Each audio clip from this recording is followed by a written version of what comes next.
Sino yung tinanong ni Jesus? Si Pedro. Ibig sabihin, kausap niya si Pedro. Simon, anak ni Juan, iniibig mo ba ako ng higit kaysa sa mga ito? Opo, Panginoon, nalalaman ninyong iniibig ko kayo, tugon niya. Sinabi sa kanya ni Jesus, pakanin mo ang aking mga batang tupa. Muli siyang tinanong ni Jesus, Simon, anak ni Juan, iniibig mo ba ako? Sumagot si Pedro, opo, Panginoon. Nalalaman ninyong iniibig ko kayo, ani ni Jesus. Pangalagaan mo ang aking mga tupa. Verse 17, pangatlong ulit na tinanong siya ni Jesus, Simon, anak ni Juan, iniibig mo ba ako? Nalungkot si Pedro sapagkat makaitlo siyang tinanong, iniibig mo ba ako? At sumagot siya, Panginoon, nalalaman po ninyo ang lahat ng bagay, nalalaman ninyong iniibig ko kayo. Tingin po rito, mga kapatid. Ilang beses po tinanong si Pedro? 3. Ano yung tinanong kay Pedro? Pedro, iniibig mo ba ako? Ang tanong, sapat na ba na narinig at nalaman ng Panginoong Hesukristo na si Pedro ay umiibig sa kanya? Hindi. Bakit? Kung sinasabi mo, Pedro, no? Kung sinasabi ni Pedro na siya'y umiibig sa Diyos, merong ipinagagawa ang Diyos sa kanya. It is not enough that we declare that Jesus will love you. If you declare that Jesus, I love you, then katulad ni Peter, ano yung sinabi sa kanya? Then feed my lambs. Pakainin mo ang aking mga tupa. Because it is then alone, by fulfilling the Word of God, it is then alone, no, by feeding the Lamb of God, that you will make your love complete before Him. Sa pamamagitan lamang ng pagpapagamit ng iyong sarili, Pedro, masasabi mo at mauunawaan ng Panginoon na magiging kumpleto at buo ang sinasabi mong pag-ibig. Amen? That's why, let us be careful. Every time we say that Jesus will love you. If you really do not mean it, kung wala sa puso natin na gumawa at lakaran ang salitang Jesus, I love you, might as well do not open your mouth anymore. Why? It's because God will expect something from you and I. Like Peter. Personally, tinanong siya ng Panginoong Hesukristo. Personal na narinig ng Panginoong Hesukristo ang tugon ni Pedro. Ngunit sapat na ba sa kanya yon? Ang bagay na yon ay maganda. Amen? Na iniibig natin ng Diyos. Ngunit kung walang pagnanais na sumunod sa Kanya, ang lahat ng ito ay mababaliwala. That's why pinag-aaralan natin yung salitang preparation. If you truly love Him, then there should be a preparation sa buhay natin ngayon. Hindi natin magiging ugali, andyan naman si pastor, andyan naman ang mga leaders, kaya na nilang gawin ang bagay na yan. Mananatili akong miyembro ng simbahan, maubos man ang buhay ko. Amen? If that is our attitude, then the love that we declare to Him is not true love. Amen? I am encouraging everyone this morning that we should always and always make sure that we are always available for the service for God. Amen? Ngayon na ginagamit tayo ng Panginoon sa bawat isa o doon sa komunidad, let there be a true preparation sa atin na hindi natin kakatamaran ang pumunta ng gawain. Hindi natin kakatamaran, no, na pumunta ng cell group, ng Sunday service, ng mentoring, ano pa. We are so blessed. Bakit? Because God had given us a pastor who's always ready to train. We are so blessed. And I thank God for His life. Why? Because never na dumating sa simbahan natin na hindi tayo nagkaroon ng training program. In every day, in all season, we always and always make sure that there's an ongoing training sa bawat isa. Bakit? Because I believe our pastor understood, no, or understands the purpose of training and equipping the sons of God. Amen? Ang salita ng Diyos, no, sinabi sa kanyang salita, buksan natin in 2 Timothy chapter 3 verse 16 para mas maunawaan natin ang salitang ito.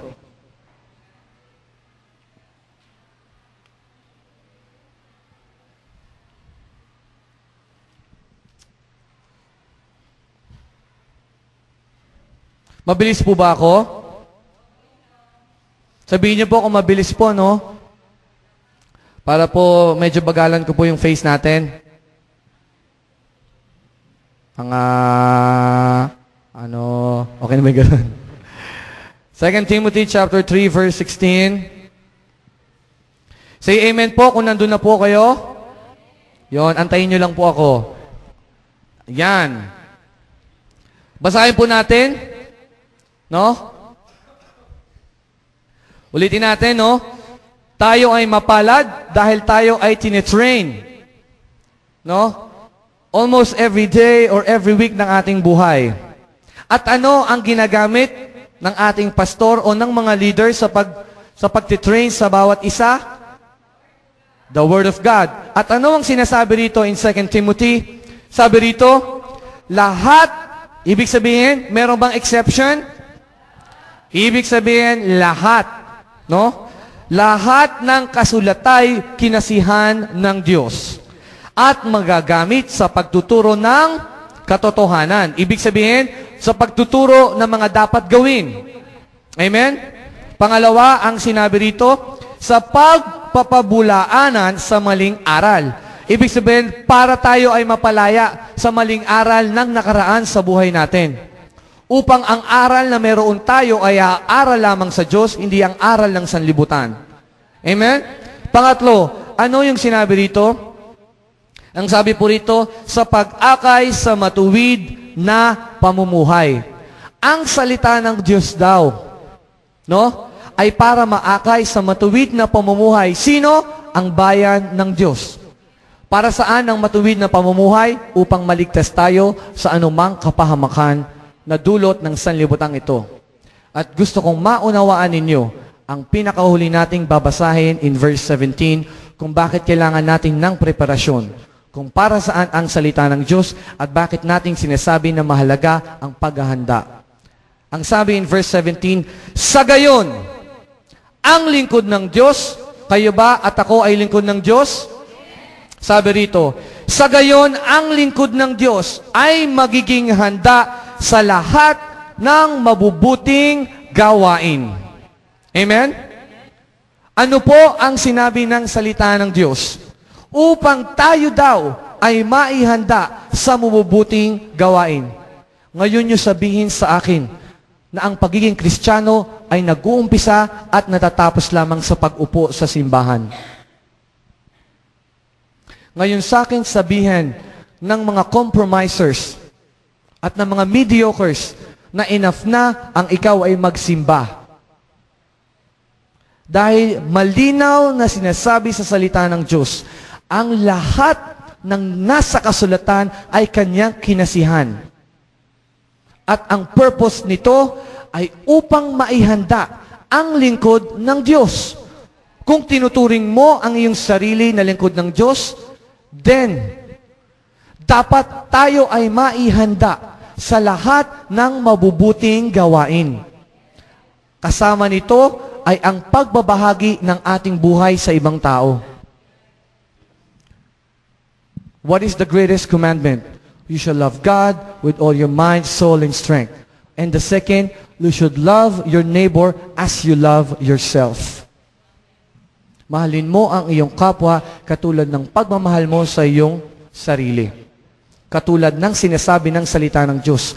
Para maihanda ka sa mabuting gawain, ano ang dapat mong gawin?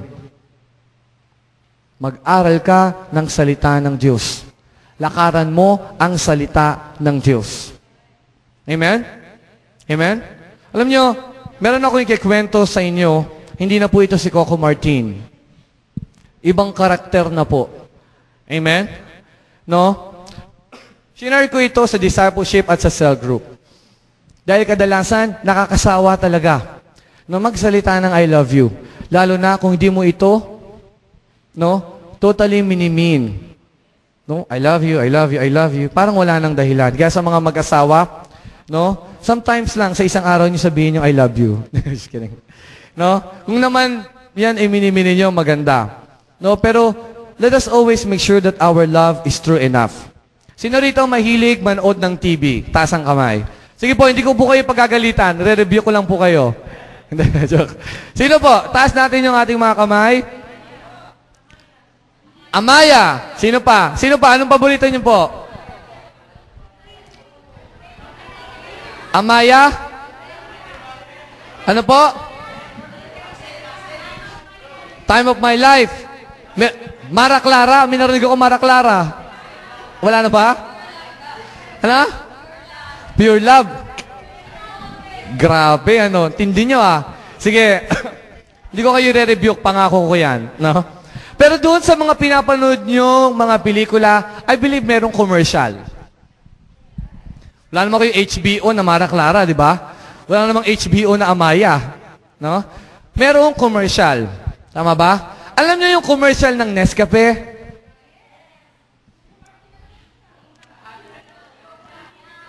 Ano na? Ano po? Yung ngayon? Yung Nescafe? Si Coco Martin ba yun? Hindi si Coco Martin. Iba. Alam nyo yung isang commercial nung isang binata at isang nanay na nagtimpla ng kape? Amen? No? Pakaunawaan natin ang commercial na yon para mas maunawaan nyo naman na ang I love you ay alam mo yon, kinakailangan na may paggawa. Habang nagtitimpla si Piolo, kung sino man siya, yung anak ng kape, sabi niya, corny kasing mag-I love you. Di ba? Sabi niya, corny mag-I love you. Ginawa niya, nagtimpla siya ng kape, may cinnamon pa. Tama? Tama po? Nagtimpla siya ng kape. Dahil hindi niya masabi at nakokornihan siya sa pagsasabi ng I love you, idinaan niya sa isang paggawa. Amen? Idinaan niya sa pagtitimpla ng kape upang maipahayag niya yung pag-ibig niya sa kanyang ina. Amen? Pansinin niyo ang katotohanan ito. Nung inayabot, nung binata, yung timpla o yung kape na natimpla, ano yung sinabi ng nanay? Kuha mo. Tama ba? Kuha mo. Sabi niya, at nasumpungan ng binata ng ngiti sa labi ang kanyang ina. Bakit? Dahil di lamang nagmula sa bibig ng kanyang anak yung sinasabi niyang, I love you. Dahil nakokornihan siya.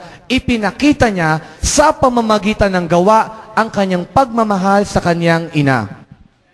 Ngayon, ang tanong, tayo ba ay katulad ng binata na yun? Hindi. Dalangin ko na maging katulad ka ng binatang iyon. Amen? No? Honest yung bata. Hindi pa siyang ganon. That's good. At para mapalaya ka, sinabi sa salita ng Diyos, you must confess, no, your sins so that God will pour out, no? God is faithful na siya ang magpupuno sa iyo.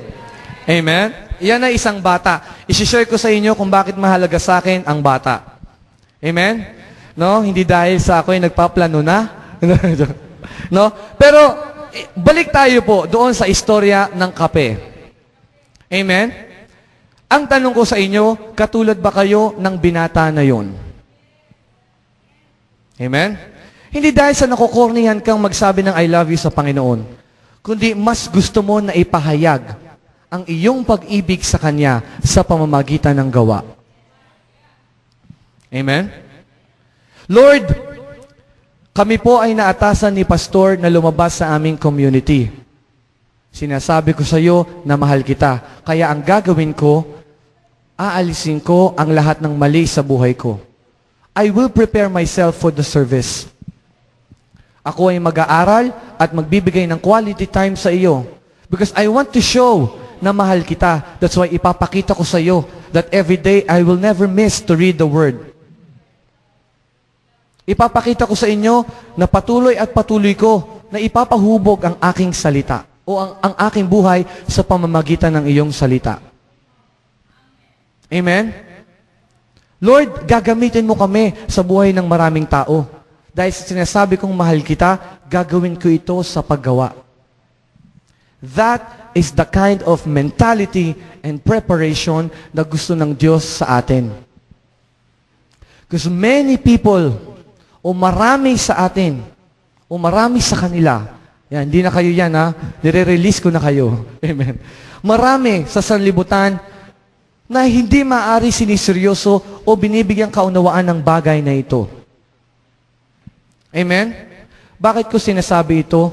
Kasi gusto ko lahat tayo gumawa. Walang naiiwan, walang nauuna, sabay-sabay tayo. Amen? Imagine ninyo, kung ang simbahan na ito ay merong uring kalidad ng espiritu at naisin, no, na i-advance ang kingdom ng Lord katulad ng kay pastor. Kung ang bawat upuan na yan ay pupuno ng mga kaluluwa na naghahangad na matapos ang pinagagawa ng Diyos, anong klaseng impact na lamang ang makikita nito at masusumpungan ng Diyos sa ating kalagitnaan. We should build that kind of attitude and willingness to prepare and be used by God. We should always and always desire na magamit ng Diyos for the advancement of His kingdom. Amen? Ito ang nais na masumpungan ng Diyos sa buhay mo at sa buhay ko. Kung sa mga panahon na ngayon, sa tingin po natin na hindi ka pa katulad o hindi ka pa gaanong naghahangad ng ganitong uring paglilingkod sa Diyos, you still have a chance. Meron pa pong pagkakataon upang maipakita mo sa Kanya na ikaw ay seryoso at tunay na umiibig sa Kanya. Amen? Meron pang pagkakataon sa ating lahat. Do not neglect, uulitin ko, do not neglect ang bawat salitang inyong tinatanggap. Huwag ninyong hayaan na ito ay maitapon na lamang nang walang ginagawa sa salitang ito.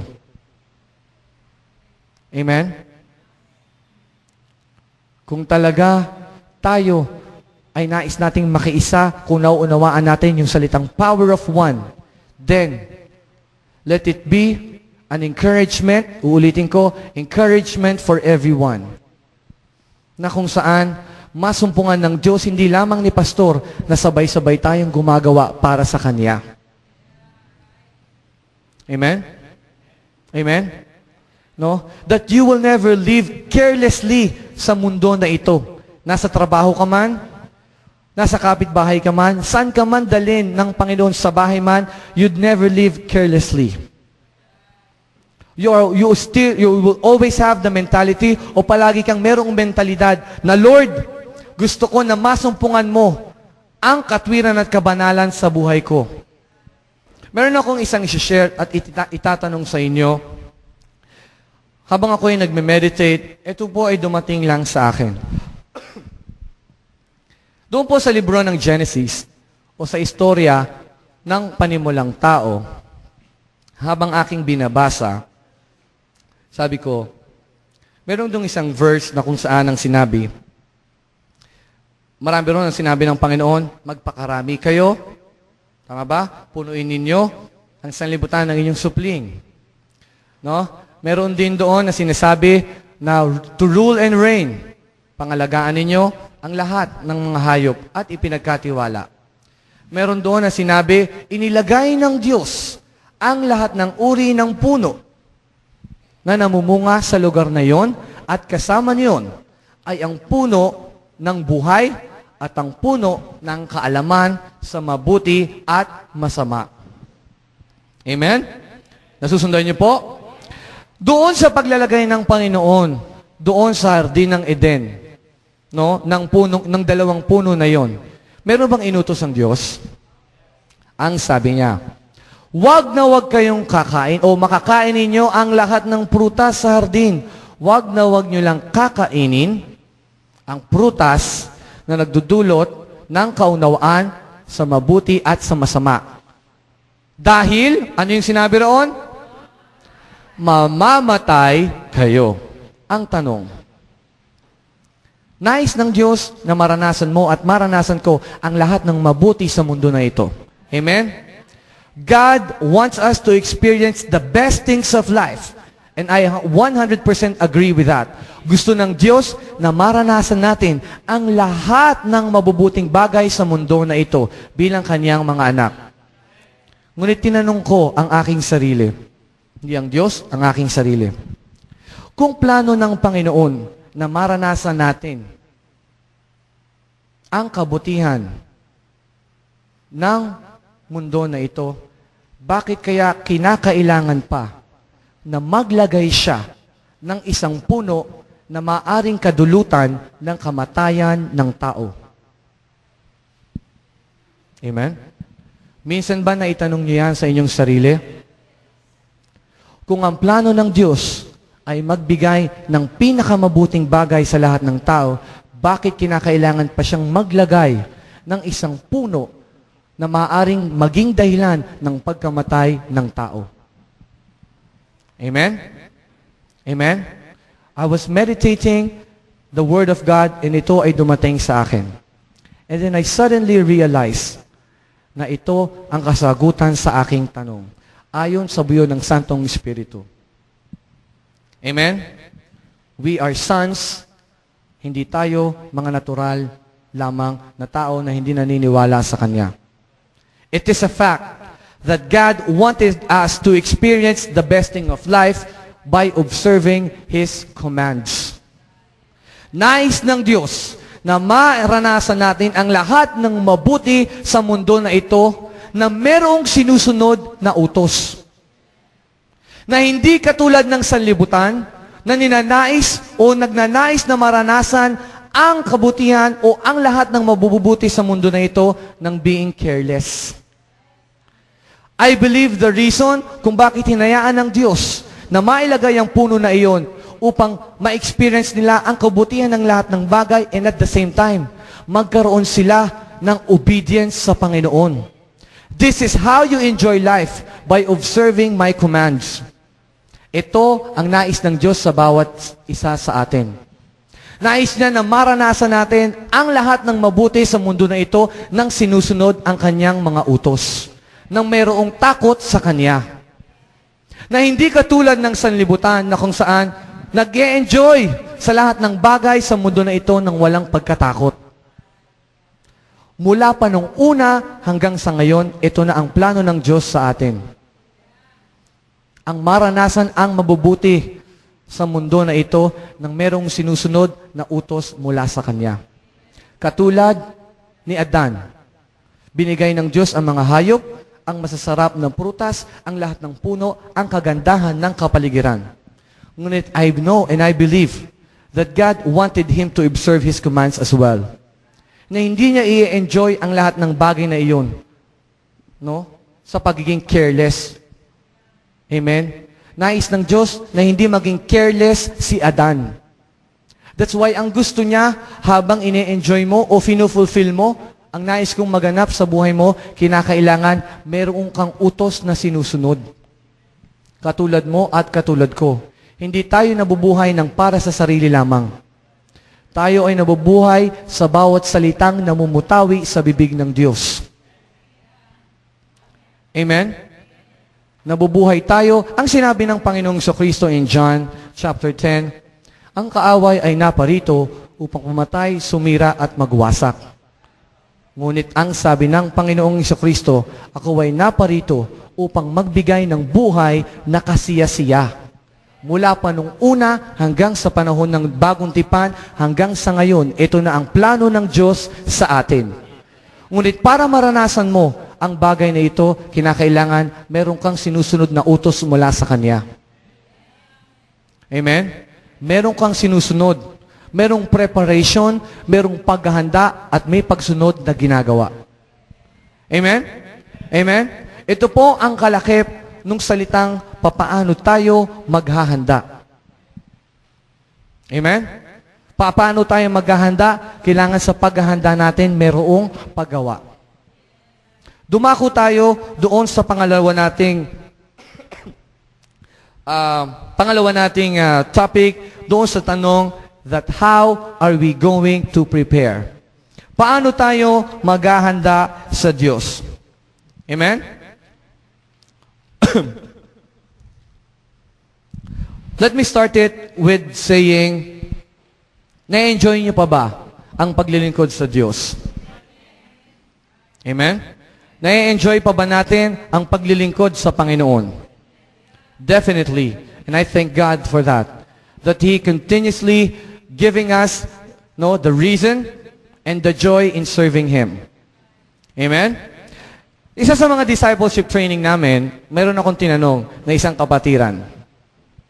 Sabi ko sa kanya, "Bro," sabi ko, "gusto mo ba na makita na yung anak mo ay gumagawang kasama ka?" Tanong ko sa kanya. Sabi niya, "Oo bro, gusto ko. Gusto ko. Minsan nga gusto mo pang bigyan ng reward." Sabi nung kapatid natin. Sabi ko, that is true coming from a father. Dahil hindi ako pwede mag-imbento dahil hindi pa naman ako tatay. Mukhang tatay pero hindi pa tatay. Amen? Sabi ko sa kanya, "Gusto mo ba na makasama mo yung anak mo na maglingkod o gumawa?" "Oo bro, gusto ko. Minsan nga gusto ko pa siyang bigyan ng reward." Coming from a father is a fact that God the Father wanted to see us working hand in hand with Him. Coming from a father, nais ng Diyos na makita niya rin tayong gumagawang kasama niya. Amen? At sabi nung tatay na tinanong ko, minsan nga, gusto mo pa siyang bigyan ng reward. God's hand is not short in giving us reward. In fact, we have received already so much of His blessings. Amen? And we never do, o hindi tayo gumagawa dahil after lamang tayo sa pagpapala ng Diyos. Amen? Kundi tayo ay gumagawa, meron tayong goal. But this is one thing true, na nais ng Diyos na maunawaan natin that as we work hand in hand with Him, ayaw niya o minsan nga gusto niya palagi na pagpalain tayo. Bigyan ka ng reward, bigyan ka ng kinakailangan mo. Amen? Naranasan niyo ba yun sa buhay ninyo? Let us open our eyes, mga kapatid. Gising po tayo. Amen? Ang sabi roon, let's work hand in hand sa Panginoon. Amen? Gusto ng Diyos na ibigay sa iyo ang nais mo. So long as you will have the desire to work hand in hand with Him. Covenant movement. Amen? It is a covenant move, not a personal move. Amen? Dako po tayo doon sa internet. Sabi rito, how do we prepare ourselves in service? Papaano natin ihahanda ang ating sarili sa paglilingkod sa Diyos? Sabi rito, merely reading the Word is not enough. Anybody can do that, even unbelievers. But walking on it strongly is what makes the difference. Learn how to walk with the Word. Amen? Napag-aralan natin ang bagay na yan. Na kung saan, papaano tayo maghahanda? Gaya ng sinabi ni Tita Pressy, be strong in the Word. Paglakad ng malakas doon sa sinasabi ng Diyos. Sabi rito, knowing Christ and being one with Christ are two different things. Pinahayag po ito ni Pastor the last time. Ang sinabi niya, ang pagkilala mo sa Diyos ay iba sa pagiging isa mo sa Diyos. O ang pagkilala mo kay Kristo ay isa sa pagiging isa mo kay Kristo. Paano tayo maghahanda? Dapat maging isa tayo kay Kristo. Bigyan natin kahulugan ang dalawang bagay na ito. Knowing Christ. Kapag tinanong mo ang isang unbeliever, o kung sino man, kilala mo ba si Kristo? Yes. They will directly answer you, oo, kilala ko